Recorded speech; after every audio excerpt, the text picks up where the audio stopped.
in the late 1930s. Guam in the twilight of peace. A languorous island where native Chamorros pursue their placid, age-old ways. This is United States territory in the far Pacific, heritage of the 1898 war with Spain. Half-forgotten stepchild among America's overseas possessions.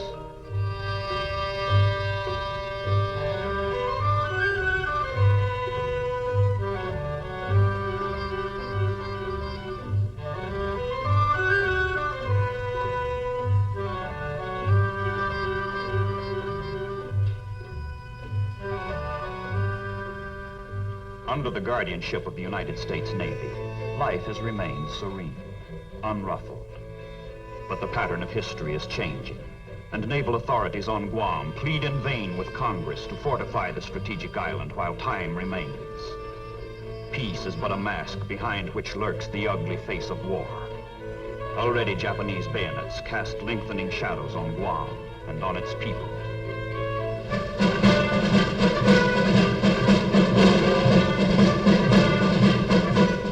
American garrison on Guam. Only a few hundred Marines. A fact duly noted 1,600 miles to the north in Tokyo, where the warlords of Japan convene to plot the means by which they will hammer out the greater East Asia co-prosperity sphere to the greater glory of the Emperor. The geographic names which the militarists weigh in their deliberations are heavy with coming history. Pearl Harbor and the Philippines, Borneo and Hong Kong, Malaya and Singapore. But there is another, lesser-known name to be integrated into the plan, and that name is Guam. Guam, the American pillbox without guns in the Marianas.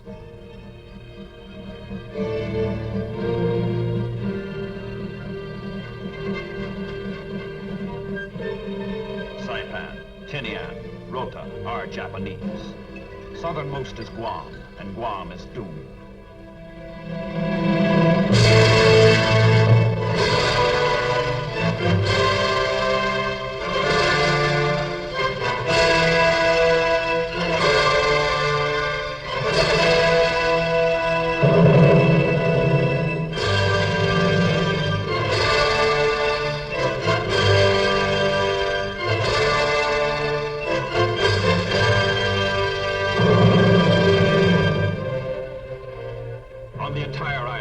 Defensive weapon larger than a .30 caliber machine gun. The hopelessly outnumbered Marines face 5,000 fully equipped Japanese landing troops. December 10th, 1941. Guam is overwhelmed.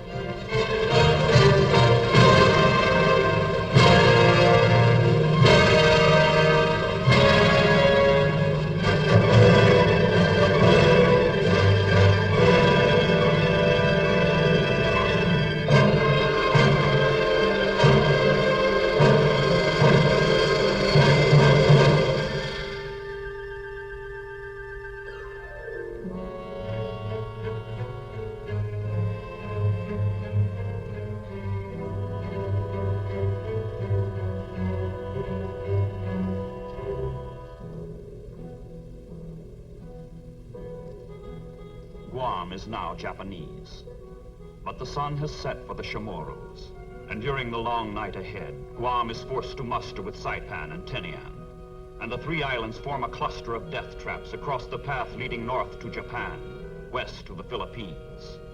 With every passing month of occupation, the Japanese impose increasingly harsh restrictions on Guam and its people, using every device of pressure and propaganda to integrate forever the island into their empire.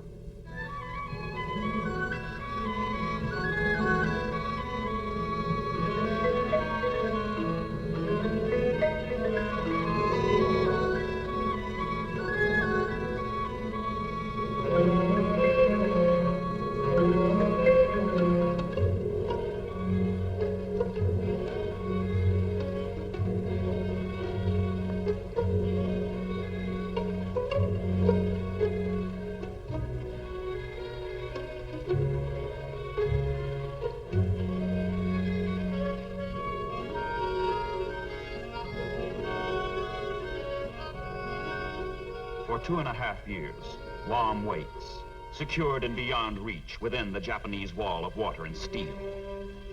But in June 1944, incredibly, miraculously, powerful United States naval forces appear off the Marianas as the Allies, on the other side of the world, storm ashore at Normandy. The ebb tide has given way to the flow. Now it is the Americans who bear down on Guam in overwhelming strength. Now it is the Japanese who are doomed.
Ships of the United States Fifth Fleet have brought 100,000 troops and 250,000 sailors to the Marianas. Saipan is the first target. Saipan, headquarters of Japan's Central Pacific Fleet, commanded by Admiral Nagumo, the same Nagumo who smashed Pearl Harbor. Saipan, whose loss rings from the Emperor's supreme naval advisor the anguished cry, "Hell is upon us."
Troops inch forward against suicidal Japanese resistance.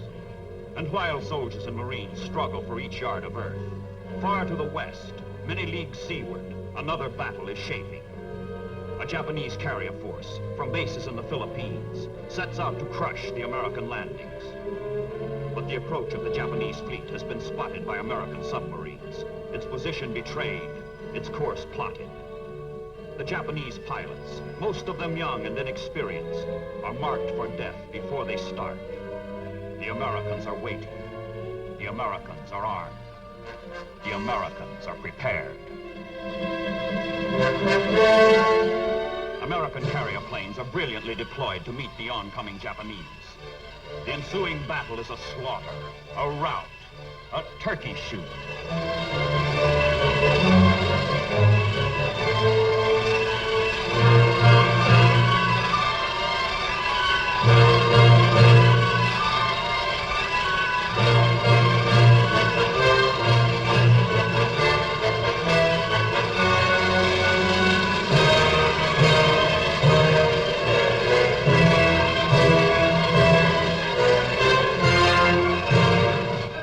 Single day's bag of the air war anywhere, on any front. 400 Japanese planes butchered for a loss of 26 Americans. 3 carriers, 2 tankers are also sunk. The back of Japanese naval aviation is permanently broken in the Battle of the Philippine Sea.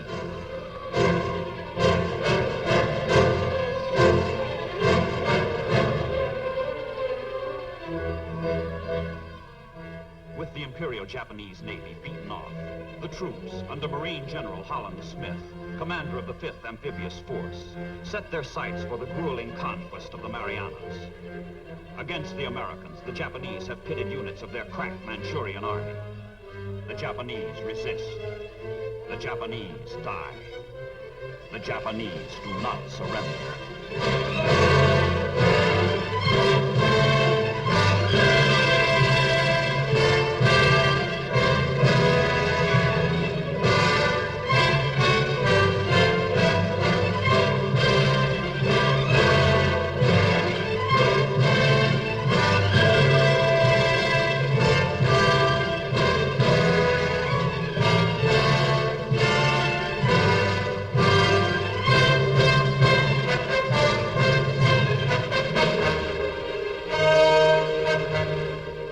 17,000 Japanese fall in the battle for Guam.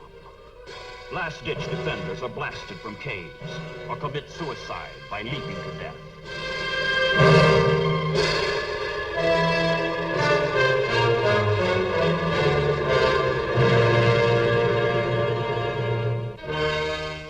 Agana, Guam's battered capital, liberated by the blood and sacrifice of young Americans.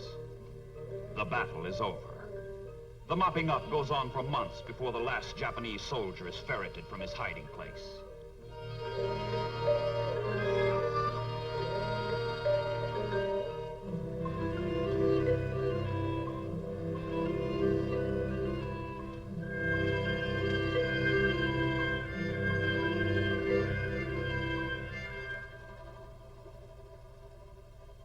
And the people of Guam, the Chamorros, down from the hills they come. Out of Japanese concentration camps they come. The weary and the frightened, the sick and the feeble. All are welcomed and helped by the American soldier, who cheerfully abandons the savagery of battle for what is truly in his heart, in his nature. Sympathy, kindness, compassion.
of survival is over.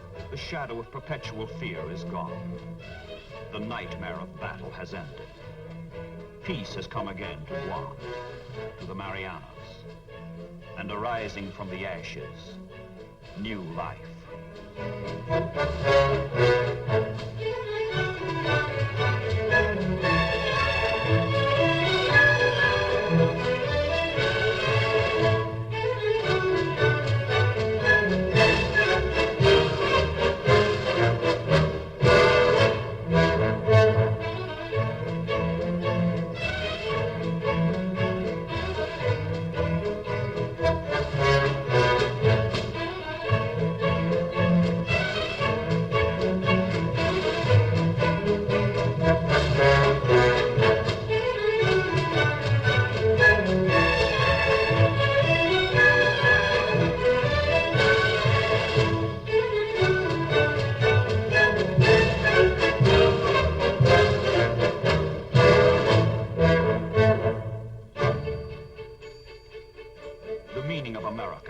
Deep into the life of Guam, deep into the hearts of the Chamorros. All through the Japanese occupation, their loyalty never wavered. They knew the Americans would come back one day. The Americans have come. The day has come.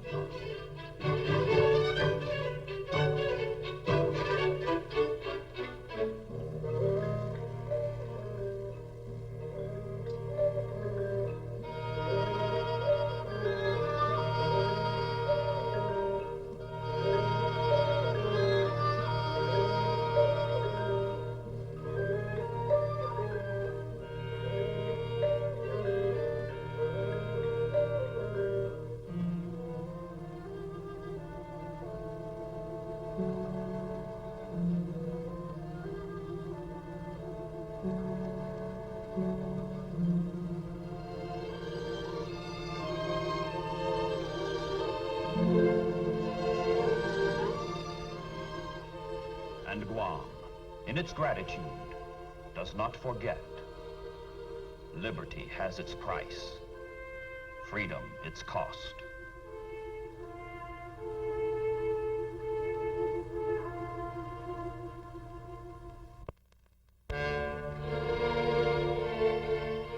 But the work of war must still be done on Guam. Deep inside the boundaries of the Japanese Empire, 1,000 miles forward from the last conquered base at Eniwetok, naval construction battalions, the Seabees, with Marine and Army engineers, take over from those whose job it was to destroy. Destruction gives way to construction, as fruits of American industry and the know-how of her men transform tropical Guam into a generator for victory in the Pacific.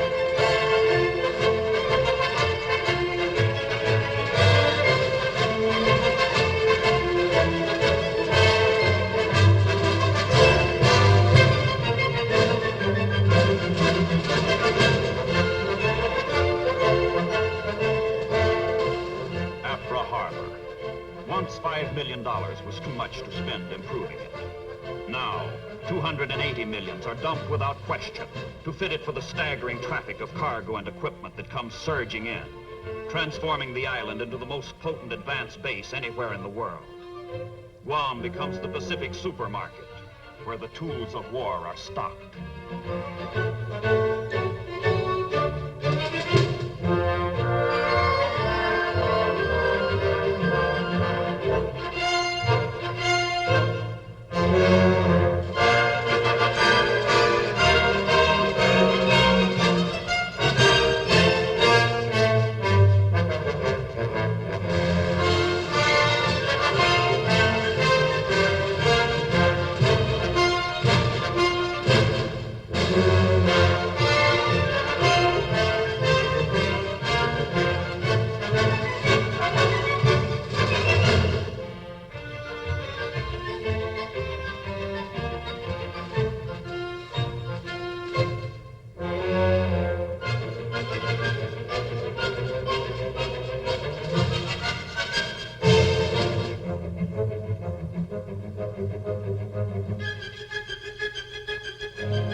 Admiral Nimitz directs the naval strategy for the final phase of war in the Far East. Pearl Harbor, the traditional headquarters of the United States Pacific Fleet, is now a remote rear area. But Nimitz's new base is equidistant from two major Allied objectives. Tokyo, 1,600 miles north. Manila, 1,500 miles west. Everything needed to conquer the one and liberate the other has been furnished in abundance, and overabundance, and superabundance by workers in factories 10,000 miles back across the vast reaches of the Pacific in continental United States. But here it all is. Detroit is here, and Birmingham is here. Pittsburgh is here, and so is Seattle. The wealth of American skill and American labor is stored and stacked and ready here on Guam, here in the Marianas.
Bases for operations against Japanese sea communications and for long-range air attacks against Japan itself. That is what Nimitz's strategic directive called for in the Marianas. On Guam, on Saipan, on Tinian, the bases have been established. The mission has been accomplished. Now the B-29s take off. Take off for Tokyo. Take off for victory.